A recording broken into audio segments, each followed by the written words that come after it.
ভোলা সদর উপজেলার পশ্চিম ইলিশা ইউনিয়নের ৩ নং ওয়ার্ডের বাসিন্দা রাইজু বেগম ও তার মা রেনু বেগমের বিরুদ্ধে সাধারণ মানুষের উপর নির্যাতন, অর্থ আত্মসাৎ, মিথ্যা মামলা দিয়ে হয়রানির অভিযোগ এনে এলাকাবাসীর মানববন্ধন। সোমবার ৫ মে দুপুরে পশ্চিম ইলিশা ইউনিয়নের ৩ নং ওয়ার্ডের সাধারণ মানুষের আয়োজনে ঘণ্টাব্যাপী মানববন্ধন অনুষ্ঠিত হয়।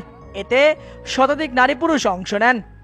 মানববন্ধনে বক্তব্য রাখেন বাহালুল হক, নুরুল ইসলাম, শাহ আলম চকিদার, মোহাম্মদ রফিকুদ্দিন চকিদার, আব্দুর রহমান ফেয়াদ সহ আরো অনেকে। বক্তারা অভিযোগ করেন, লাইজু বেগম ও তার মেয়ে দীর্ঘদিন ধরে এলাকার মানুষকে হয়রানি করে আসছে।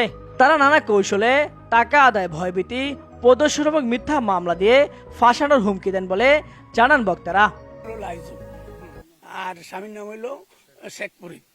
এরা আপনার এই পর্যন্ত অনেক ঘটনা ঘটাইছে, কোনো বিচার আমরা পাই না। কথাটা বুঝছেন? প্রত্যেকেরই ইমাম সাহেব পর্যন্ত বেজ্জতি করছে এই লোকে।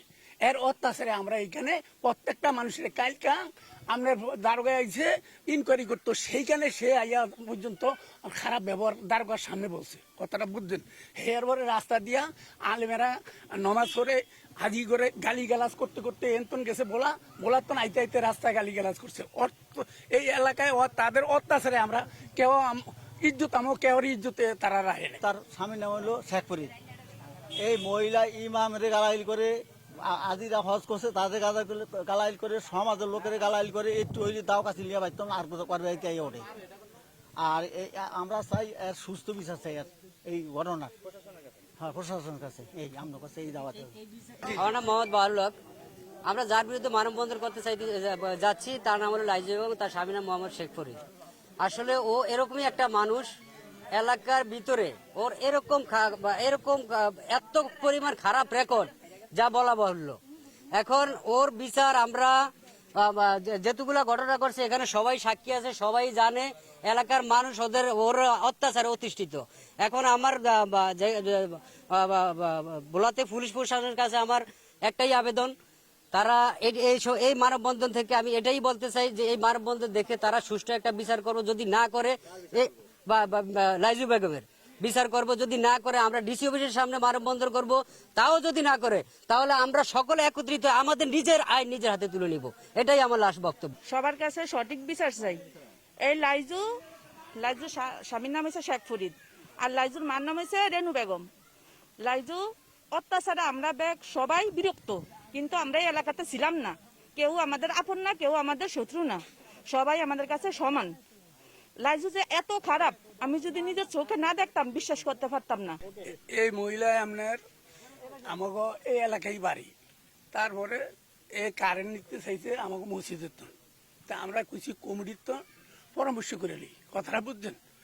এর জন্য এই পরামর্শ না শুনিয়া সে অকৃত্য ভাষায় সমাজের এই মুরব্বী করে হাদিসা করে আমি হজ করছি, ওই লোক হজ করছে। কথাটা বুঝছেন? অকৃত্য ভাষায় গালি গালাজ করছে। আমরা এই লাইজু বেগমের এবং রেনু বিবির জ্বালায় আমরা গ্রামের সবাই অতিষ্ঠ। এই জ্বালা সহ্য করার মতো আর কারো শক্তি নাই। এত বছর জ্বালাইছে, আমরা সবাই মাথা পেতে মেনে নিছি, কিন্তু আমরা সামনের দিকে এই জ্বালা সহ্য করতে চাই না। আইনের কাছে আমাদের একটাই আবেদন, এই লাইজু এবং রেনু বিবির আমরা সঠিক বিচার চাই। মানববন্ধনে অংশগ্রহণকারী অভিযুক্তদের বিরুদ্ধে প্রশাসনের কাছে দ্রুত ব্যবস্থা গ্রহণের দাবি জানান।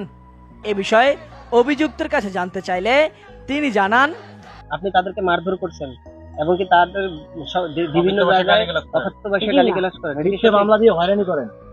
এই বিষয়গুলো যদি এখানে কোনো তাদের নামে কোনো মামলা দেওয়ার মতন কোনো কাগজ থাকে, যদি কোনো তাদের নামে, যদি আমি যে আমার এখন বলতেছে তাদের নামে যদি কাগজ থাকে যে আমি তাগরে মামলা দিয়ে হয়রানি করছি, তাইলে আমি সেই অন্যায় মাথা পেতে নিব। আর যদি না করে থাকি বিনা দোষে যেন আমার নামে এরকম করে যেন আমার যেন হয়রানি করতেছে, আমার মান সম্মান নিয়ে যেন এরকম হয়রানি করতেছে।